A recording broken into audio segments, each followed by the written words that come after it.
Before this, you told me that you have a Rhino file with uh, endless amount of new ideas that you might wish to create and actually materialize in the real world one day.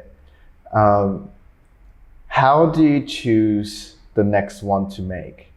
How do you choose the next thing to actually invest that time on to actually go through and work out all the kinks to actually bring out? And Well, I think, going forwards, I'm probably going to be doing more work with furniture and lighting companies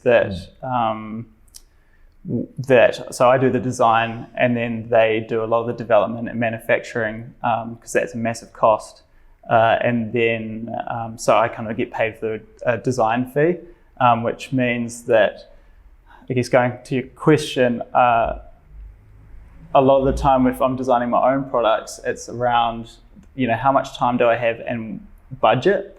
Because money is just like the main thing that will stop a project from going forward, right? So I think it's trying to, and you're also looking at trends. Not that I want to be like a trend-based designer, but you're also wanting to see what else is out there just in terms of what the market wants.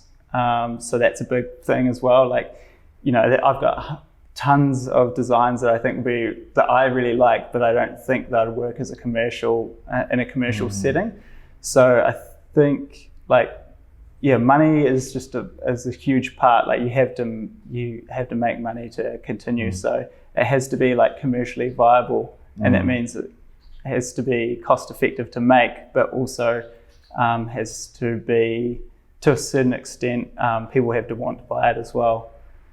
So those are the type of things that I'm looking at but then that's like within my own aesthetic as well. So it's not like I'm chasing this trend and then I'm chasing that trend. It's just like, these are all the things that I'm gonna make, and I think, or that I want to make, and I think these three things are possibly the most attractive as a commercial product. Yeah. So it's kind of like finding real world excuses to be able to execute something. Yeah, sort of. Well, my checklist that I kind of work on is, okay, start with how much time do I have and how much, what's the budget? And then it's like, okay, who am I designing for, what's the age bracket? So for lighting, you're looking at, and the type of lighting that maybe I produce, it's probably like 35 years and older, I would say, just in terms of like the income that and the stage of life that you're at. It's like they've probably got their own house, they're either decorating or building, so it's probably like 35 and older. You have to look, then you look at the income that person potentially has to earn, what kind of lifestyle that person at that income has, geography, so where do they live, and then that kind of goes into what kind of spaces are they going to live in, so how do I design for that, and then producing something that kind of works within those parameters.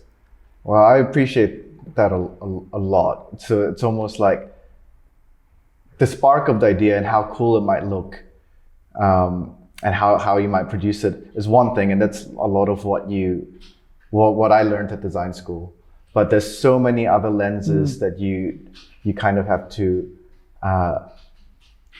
make fit together to actually create something. Yeah. It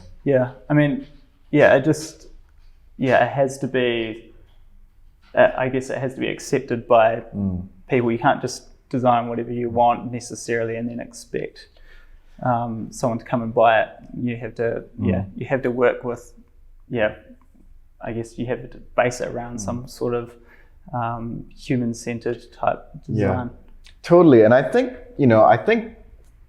that is a part of the craft of being a designer. I think it's something that you can't separate as well. I mean, I think you could ask someone the same question that they would say, I just design whatever what I want and what I like, and if people don't like it, then tough bickies. But I don't know, I think it's important to design, for people and what people's needs are, and yeah, still sure I still have my own aesthetic around that,